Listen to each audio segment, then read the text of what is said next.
Hey besties, it's Lynette back at it again with another video. So in today's video we are going to be doing a sit down talk of the travel experiences that made me cry, but in a good way.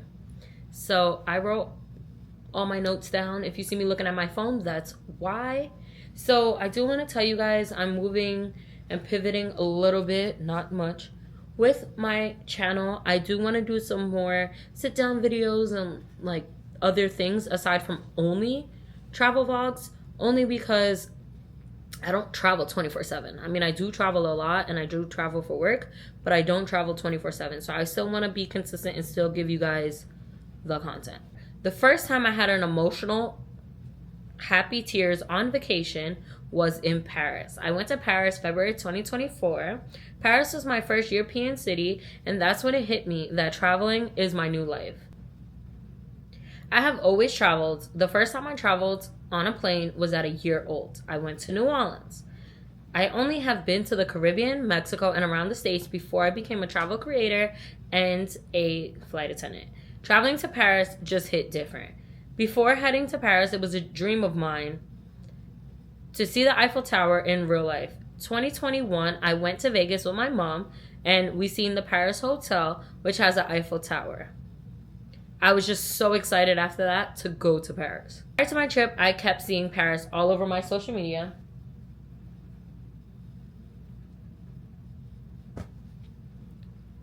And I just knew it was a sign that I needed to go and that the time was coming near. Literally January 2024, I kept seeing TikTok videos, Instagram videos, Facebook videos of Paris, and I knew I needed to be there. My dad's 4-year anniversary was a week after I went to Paris, and I wanted to honor him in some way. So this weekend, ironically enough, is my father's 5-year anniversary, and I'm going to touch, fingers crossed, speaking it into existence, I'm going to touch my 24th country. When I got to Paris, I cried at the literally boohoo cried at the airport. I just couldn't believe I made it. It felt surreal. It did not feel like I was really in Paris. This was my first European city and my first long international flight. The icing on the cake was getting Delta One both ways. If you know, you know. It was my first time ever sitting in business class, first time ever in first class, and it was just amazing. Everything was just so perfect. I experienced Paris solo and loved every minute of it. When I seen the Eiffel Tower the first night, I also cried. Literally the whole time I was in Paris, tears. I really couldn't believe my eyes. It was literally so beautiful in person. It looked better than on social media. You just gotta experience it for yourself. I booked a dinner cruise. I was fine until I seen the Statue of Liberty and the song New York by Alicia Keys played. If you can make it there, you can make it anywhere in New York. Let me play the song. If I can make it here, I can make it anywhere. That's what they say. Yeah, this song, cried. I was in tears. It just, at that moment, it just felt like I made it in life. It felt like I went from New York and really made it somewhere. I met a lady from Australia and I was yapping and expressing to her why I was so emotional. I felt so blessed and honored and happy to be in Paris. Not too many make it from where I'm from. Not too many have traveled to Europe. Not too many people in my family actually left the Caribbean, the States, Mexico, all of that. So the fact that I was able to do that, I just felt blessed. And I was just emotional. And then it was my father's 4-year anniversary. And to know that he would be traveling with me if he was here now, and to know that I've been to places that I only dreamt of going, been to places that I seen on TV, did not think it was possible. And all of that just made me super emotional. But the second trip that I felt super emotional and cried in a good way was my week and a half long trip to Barcelona, Morocco, which had me super, super emotional. Barcelona was my childhood dream alongside Paris. The Cheetah Girls was the fault for that. Cheetah Girls 2 is my absolute favorite movie, and ever since then, I've always wanted to visit Barcelona. I literally felt in love with the city. It felt like a Spanish New York, and obviously I was used to New York. New York is my home. that I love and adore.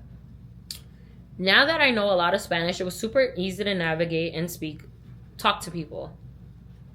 It was such a walkable city and perfect for all ages. The food was amazing, 10 out of 10 across the boards.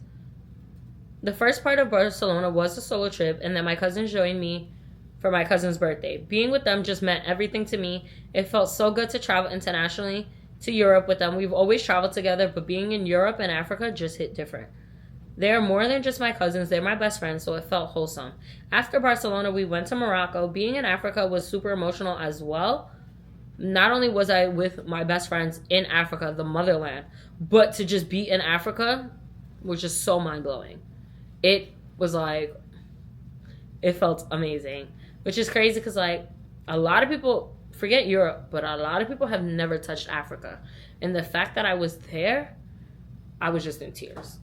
And then my dad, he literally, if you know, you know, his exact words, if I told him I was going to Africa, would literally, and excuse my French, would literally be, get the fuck out of here. Like, that was his phrase for things that he was so in shock about. And he definitely would have been super excited for me. He probably wanted to come with us. Really. If you would have told me a year ago I would have went to Africa in 2024, I would literally have laughed at you and said it wasn't possible. But I made it possible. I make it happen. I'm going to make something happen. I'm going to make something shake. It's going to happen by all means possible. So Paris, Barcelona, and Morocco. But it wasn't just because I was in Morocco per se. Like, I didn't really have a connection to Morocco. It was more so that I was in the continent of Africa. Like, so I do want to experience more African cities. That's the goal. Maybe the goal for 2026. This year, I'm just trying to experience some countries. But next year, I might do some African countries and just see what's up with that. But this year, yeah. So those were the 2 trips that made me super emotional, but in a good way. Because you could get emotional in a bad way. But these were really good ways. And I was just so blessed and so honored and just felt, I can't even explain the feeling. Like, it was just a great feeling to be in these countries. I love you guys so much. Thank you so much for watching. If you enjoyed my video, be sure to subscribe, put on your post notifications, give us a big thumbs up, and comment down below. I love y'all so much. And if you want to see my content from Paris, Barcelona, and Morocco, be sure to follow me on Instagram, aliyahlynettex, so stay tuned. Okay? I love you guys so much. Bye.